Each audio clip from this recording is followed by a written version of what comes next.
Welcome back, Astro listeners, to this week's Star Lady Soul Reader Network. This is your host, Media Monk, and I have on the line our shining star of the zodiac. It's Star Lady. Hi, Star Lady. Hello, Media Monk. And we all know Star Lady continues to be the managing director for the Evolutionary Astrology Network. We do provide the finest EA course materials for people interested in getting certified. Certification, by the way, is not required. You can go ahead and get started with your course materials anytime at www.evolutionaryastrology.net. Call us at 605-348-5111 for more information on the course, the Astro Library, other things on the website, or to schedule your personal time with Star Lady. Okay, a lot to talk about, so I'll turn it right over to you. All right. Thank you, Media Monk. Welcome, everyone. Welcome to our South Node eclipse season. South Node means that the sun is traveling near the south node of the moon. And just for any astro beginners, the north node, south node are not objects in the sky. They are points in space. And we all appear from our geocentric, earth-centered viewpoint.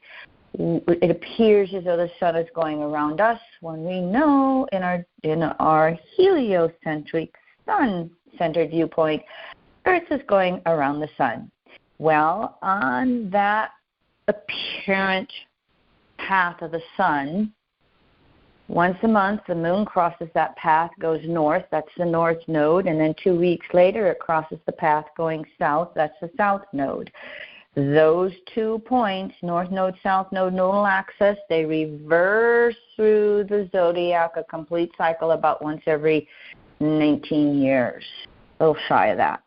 And so twice a year on those 2 points where the moon crosses north and south of the Earth's path, where the sun appears to be traveling, twice a year, moon, sun, and Earth line up exactly or pretty close in a line, and we have what is called solar eclipses on new moons. We have lunar eclipses on full moons. Well, once a year, the sun is traveling along by that south node. The opposite time of the year, it's traveling that north node, and again, eclipses reversed. Eclipses come a little earlier as the moon's nodal axis reverses through the zodiac. So again, we are in a south node eclipse season. The sun is traveling with the south node in Libra. The south node eclipse season emphasizes reviewing the past, issues from the past coming up into consciousness on a solar, lunar level, for us to then hopefully address them with whatever is going on for us. As we are finishing up a south node in Libra for 18 months, the nodes reverse back into north node Virgo, south node Pisces early January. We're finishing up a review of all of these Libra relationships. Are we balanced with giving and receiving, or do we have those polar opposite opinions and beliefs that you see going on, for instance, in the United States of America with our current political system? And so, personally, here we are having a review of what is fair, equal, balanced in our relationships, or more likely, where they are not fair, equal giving and receiving and balancing, so that we can address them. Now, eclipses, solar eclipses, oh gosh, okay, I have to do this one on top of my head. Solar eclipses have a narrower band. I don't know why I don't have this memorized. I did, but I forgot it. Solar eclipses have a narrower band. I'll know this by the solar eclipse coming up. I want to say a total eclipse is just a very small vision on Earth because of that narrow band that solar eclipses have. I want to say 36 degrees, and on the Earth it's like a 90 to 100 mile wide path every solar eclipse that you can see, the total eclipse. Lunar eclipses are visible in half a hemisphere, but that band in which the sun and moon can be off of being exact to the eclipse, it varies where you are on the planet. And again, the solar eclipse band is narrower than the lunar eclipse band. Media Monk, why don't you research that and Google that one for me and interrupt me when you find that on the internet. I don't know why I'm not pulling that little fact out of my head this morning. So anyway, here is the sun on the south node, shining the light of day on all of these issues. Now it so happens that this lunar eclipse and the solar eclipse in 2 weeks, both of them have grand trines in them, different planets. It helps maybe ease up some of the tensions. And in this lunar eclipse that's going to happen September 17th, it's going to have what we call a kite aspect to it. In other words, if you have 3 planets that make that even trine, one end of that or one side of that trine has another planet on it that makes another point that makes that kite, if you can visualize that shape. Well, guess where the point of the kite is? It is the full moon lunar eclipse at Pisces conjunct Neptune. Now, this lunar eclipse is going to take place at almost 26 degrees Virgo Pisces. Sun is just shy of 26 Virgo, moon just shy of 26 Pisces, hanging out with Neptune retrograde at 28.5 degrees Pisces. And so, and then that eclipse itself has a T-square, think of the T of the letter T. Then we have Jupiter slowing down to go retrograde in Gemini, squaring both the sun and the moon in this lunar eclipse. And Neptune's in there with a square as well. So we have a T-square with Jupiter and the full moon lunar eclipse. We have a grand trine with Pluto, Uranus, and the sun, Earth trines. Oh, and by the way, we have Mars just coming off a square to the nodes of the moon. So we've got some ease aspects. We have some tension aspects. Oh, Our Lady, big English. Put it all together. Well, most likely, the biggest point, if you're not on planet, is that we can all feel that buildup of full moon sometimes. And by the way, this is the first of 3 supermoons. That's because the moon is perigee. It is traveling closest to the Earth. So because of its orbit, once a year it's really close to the Earth, and once a year it's really far from the Earth. And so it is now within about 226,000 miles from Earth compared to being over 250,000 miles from Earth when it is at apogee, its furthest point. So here again, we have a supermoon. The moon is a little closer to the Earth. It appears 14% bigger. You might want your pen and paper on this. I'm giving you a lot of little astronomy here, maybe some big astronomy. Anyway, on supermoon full moons, the moon appears about 14% bigger and 30% brighter. We may or may not be able to notice that with our visual eye, but it's there. And again, you work in any emergency room or police department, you kind of notice when we have those full moons building up. We notice them ourselves.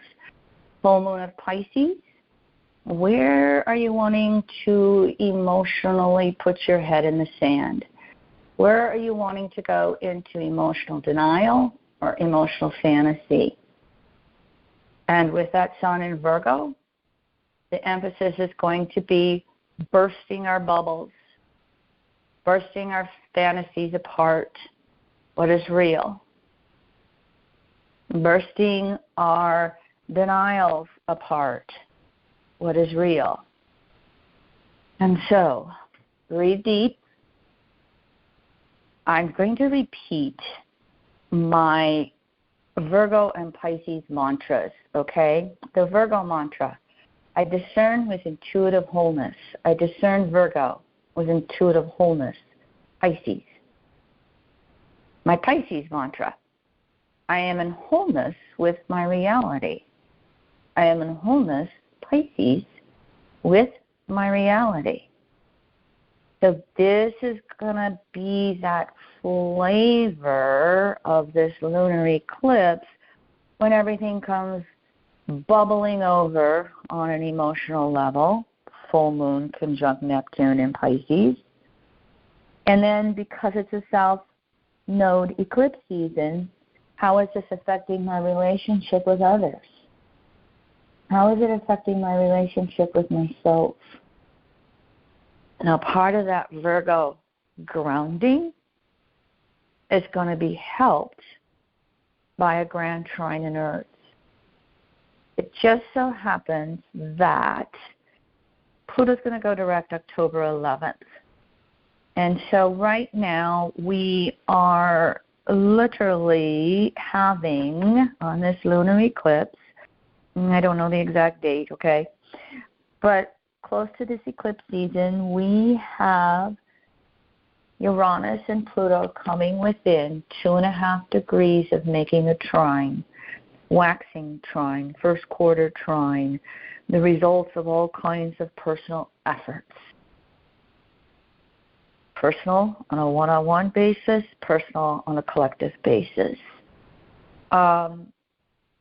Uranus will make 5 waxing trines to Pluto in Gemini, Aquarius, 26, 27, 28. And so here's the buildup of that. Here's the closest they're getting. And what we've got is both Uranus and Pluto retrograde in Earth signs. Uranus is retrograde at 27 Taurus. Pluto's retrograde at 29 3/4 Capricorn, barely back into Capricorn. And they're making a trine to that sun again on the eclipse at about 26 degrees Virgo. There's a lot of energy to help us ground whatever emotional outbursts are building up. And I always, for me, I think it might be there for most of us, it's that build up to the eclipse energy that's more intense. We're actually recording this podcast on Sunday the 15th, 2 days before the eclipse. So we're really starting to feel this energetic build up. Now, Sun's going to trine Uranus September 19th, 27 Virgo, Taurus. It's going to trine Pluto September 22nd, 29 3/4 Virgo, Capricorn. So Sun's going to make the exact trines to them just after. Think about this for a bit. Astrologers will start talking about this over the next few years. The Uranus-Pluto trines, they're coming from the conjunctions in mid-Virgo, like 15, 16, 17 degrees, back in 1965. Uranus-Pluto, 127-year cycle together. The liberation Uranus of our souls, Pluto, individual and collective. I always call trines, the rewards of prior efforts. If you've been making an effort, you'll see change. If you've not been making an effort, it becomes a couch potato aspect. With these two heavy hitters on a broad collective level, just think back to the 1960s and what was going on there. The unrest, the rebellions of the youth, here we are with the trine, and sometimes it can be hard to get out of our own personal perspective of it. But, on a collective level, here again, we have young generations that are going, how can you stick your head in the sand over climate change? We have young generations going, for the most part, we got to figure out how to get along with each other on this planet because it's getting more and more populated, therefore appearing to be smaller and smaller. And with the mobility we have today, we are becoming a blended family. And so it is possible with these waxing trines that we could see major social changes as they go into those early Gemini, Aquarius degrees. It's also possible, the duality of air signs, that we could see the regressions, that we could see a Donald Trump win office again and try to deport 10 million people from this country, which would just blow up the economy. Stay tuned. We're going to find out and live through this for the next few months. But here we are with this lunar eclipse having major exposures. And I think one of the things that's really been exposed, and it'll probably be a little political here as we end up the rest of the year, everyone. Right now, you all know what my filter is. We are building up to Jupiter in Gemini turning retrograde October 9th for 4 months, just past Donald Trump's Uranus in Gemini, which rules the brain, just on his north node in Gemini, which is his emotional progressions, and opposing his moon in Sag, his own emotional nature. And I have been saying in podcasts and workshops and public webinars that I felt Donald Trump would have a lot of mental fracturing with this Jupiter retrograde cycle in Gemini. And here it was exposed a week ago in a presidential debate. The gentleman is becoming emotionally and mentally unhinged from reality. Ooh, boy, there's this lunar eclipse I've been talking about. Remember I said that Jupiter is slowing down. It's about 20.5 degrees. Gemini, getting ready to go retrograde, and it's the T-square to this lunar eclipse. So here's an increase in emotional pressure. Gemini, left brain, Mercury ruled, mental. There's an increase in mental pressure. Jupiter in Gemini is in the opposite sign of this rulership. It can bring some objectivity.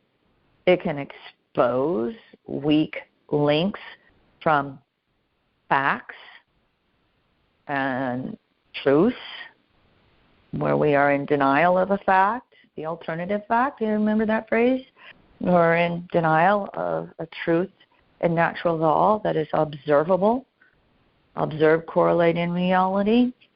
As Jupiter's getting ready to go stationary retrograde again, October 11th, it can be intensifying mentally. Not just maybe somebody running for president of the United States, but for people who may be feeling mentally emotional pressure, be a little wounded soul, be major wounded soul, and they kind of go off the deep end. So, breathe deep, pray for peace, and hope maybe this kite energy, grand trine with 2 sextiles on one side. And again, the point of that kite is long point is the sun. The top of the kite is the moon-Neptune conjunction. Pray for peace and hopefully a relief valve that, lets us release the steam, release the anger, release the woundedness, release, and, everybody's safe and everybody's full of peace. Stay tuned. Just so you know, Sun's going to make that waxing square to Jupiter, September 12th, 20 degrees, Virgo, Gemini. It's going to make that opposition to Neptune after the lunar eclipse, September 20th, 28.5 degrees of Virgo, Neptune retrograde in Pisces. So, that's some pretty potent eclipse energy. Bless the trine. Let it help ease up the tension of the T-squares. Mars in Cancer square the nodes of the moon, adds to that emotional tension and adds to actions on an emotional basis. They can be, positive or negative nature depending upon each individual soul and what they're working through. We're just starting a pretty long cycle of Mars in Cancer. It's going to go retrograde in Leo, end of the year, back to Cancer. I spoke to that last podcast. Mars is square the sign it rules, and that it rules that north node in Aries. My way or the highway. Or I have the courage and initiative to change and be uniquely who I am here to evolve into. Mars is going to have that literal square to the nodes right before this lunar eclipse, September 17th. We're already in the midst of it. We are already feeling it. In addition to that, we're going to have the fall equinox, where day and night are equal for all the planet. This year it's going to happen September 22nd. And the evolutionary astrology mantra I created many moons ago for Libra, I balance a diversity of relationships with my own initiative. I balance a diversity of relationships, Libra, with my own initiative, Aries. I balance a diversity of relationships, South Node in Libra, with my own initiative, North Node in Aries. How well are you doing that? How well are you agreeing to disagree? Sweet little antidote. I'm not ready to go gray yet, although I do have some gray hairs. I do go to my hairdresser and get my hair colored every other month. A friend of mine, been doing it for almost 40 years, getting my hair cut. Coloring not quite that long.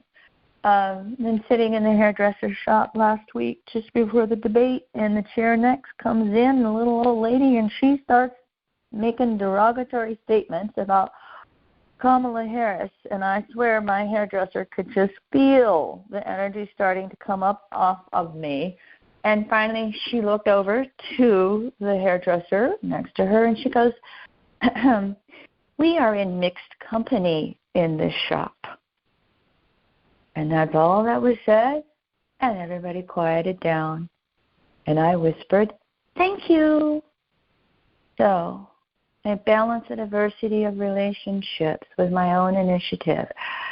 This little sun in Scorpio was about ready to speak up and bless my hairdresser, sun in Gemini, for just very nicely giving her public comment.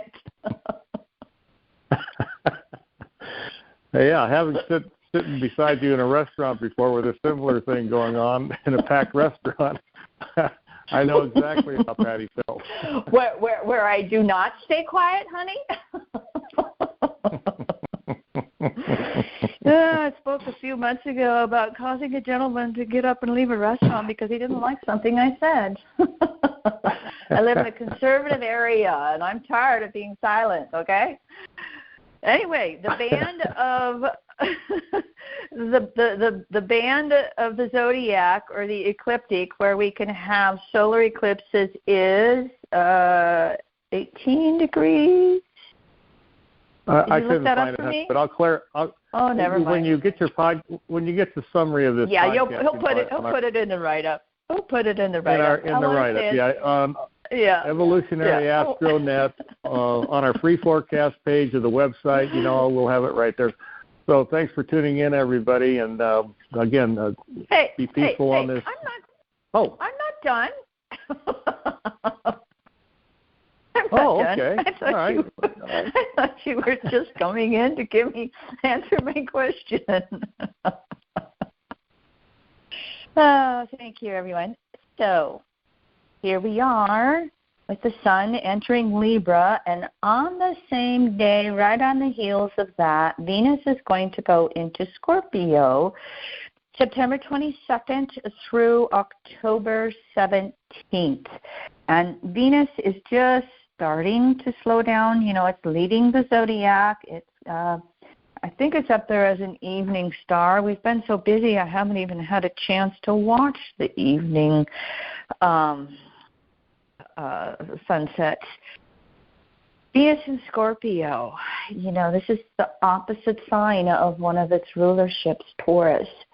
And so here is Venus having to really look at and review its intimate relationship. Scorpio in evolutionary astrology is the marriage point. It's where we deeply merge with another, even on the sexual levels, because Scorpio is shared, merged sexuality.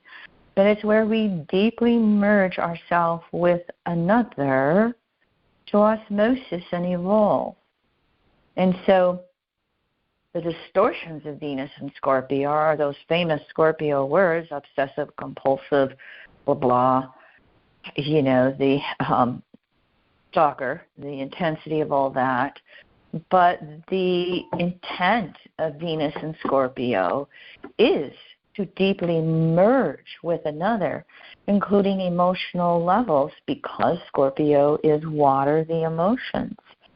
So as we look at Venus going through Scorpio, leading the zodiac right now until its retrograde cycle next spring, as Venus leads the zodiac and moves into Scorpio, especially right on the heels of this lunar eclipse, South Node Libra, what's come up for you in your intimate relationships if you are in one? What's being exposed on emotional levels? Where are things, again, unequal with that South Node in Libra? We're finishing up this nodal transit, so we better be getting to our next levels of, equal giving and receiving if we are in those intimate relationships. How are we working with our merging of resources? Because that, traditional astrology, Scorpio is sex, death, and taxes, in that order, many times. And so how are we working through shared resources, merging of resources, collectively, personally? Venus can be exposing all that stuff. Venus and Scorpio can be exposing where we feel insecure.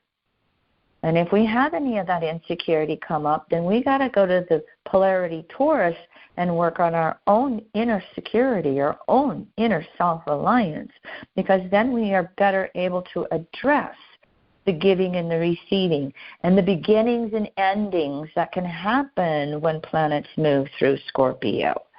So Venus and Scorpio, we can evolve the intimacy of a relationship. It might bring the ending of a relationship. It might bring the new beginning of a relationship. Media Monk and I were blessed to go to a wedding last night of a dear, sweet, young friend of ours who's very interested in astrology, and her wedding present, which she was so looking forward to, it's just traditional astrology, but I gave her astrological printouts for her husband. They had a baby before marriage. She's 3 or 4, and then the compatibility. And so just total excitement when I personally handed her very nicely wrapped up gift. So Venus and Scorpio, how are you merging? How are you taking a deep breath and realizing that it's time to move on. One more aspect. We are going to have Saturn make a waxing semi-square to Pluto September 25th, and this will be the second of 3 waxing semi-squares with both of their retrograde cycles. The waxing semi-squares is the 45-degree mark. It's where we go from new phase to crescent phase. It's going from yang new phase energy moving out to yin crescent phase energy moving in. Because this is the second one, with both of them retrograde at the moment. They don't always have to be, but they're both retrograde. September 25th, just shy of Saturn retrograde, 15 degrees Pisces, and of course, Pluto retrograde, just shy of 30 degrees Capricorn. They're going back into new phase. Remember 2020, when we had the 3 conjunctions of Jupiter, Saturn, and Pluto, and the first conjunction literally was Saturn conjunct Pluto one time, January 2020 at 23 degrees Capricorn. They've now made it 1/8 of the way around the circle.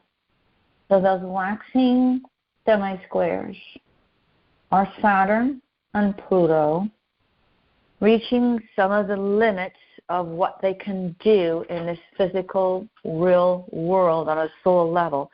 Saturn and Pluto is the maturation of our soul. And so where is Saturn retrograde in Pisces having to recognize what's not real, what is not physically achievable right now in your world? And how are you making peace with your reality? Pluto retrograde back into the last third of the last degree of Capricorn for 2.5 months, the sign that Saturn rules. So here again, it's another grounding aspect. But it can be an aspect that brings a lot of disappointment, Pisces, if what we've been trying to manifest in our world is just no longer real, no longer there for us on a personal level. Thinking of somebody trying to, run for president on, absolute lies and disconnects from reality. And the exposure of all that's coming through. So on a personal level, how are you feeling? Okay, I have to make peace with this. At this moment, this is as far as this new reality with me, for me, is going to go. I got a little bit of review to do. What can I manifest and what do I have to just make peace with? Because, the little joke is that we don't all get to be president in a given lifetime. We all don't get to achieve this or get to achieve that. Saturn Pluto is where we look at the parameters of what we can and cannot achieve. And that waxing semi-square, which is going to lead us into the crescent phase from 45 to 90 degrees when they have that first quarter square to each other a few years down the road. This is an internal time period. This is a rebuilding time period. We've tried new ways of living, new ways of doing this, doing that since 2020 to 24. But now, how do we re-energize? How do we regroup? How do we take another look at what our soul can and cannot do? And if we see things that are within a possibility for us, what are we going to do about it? What are we going to do to create it? Kind of like a germination phase when planets are waxing crescent to each other. It's asking us again to go inward and rebuild. go inward and build upon what is possible for us to achieve, whether it's there outwardly or just inwardly. What is there for us to achieve?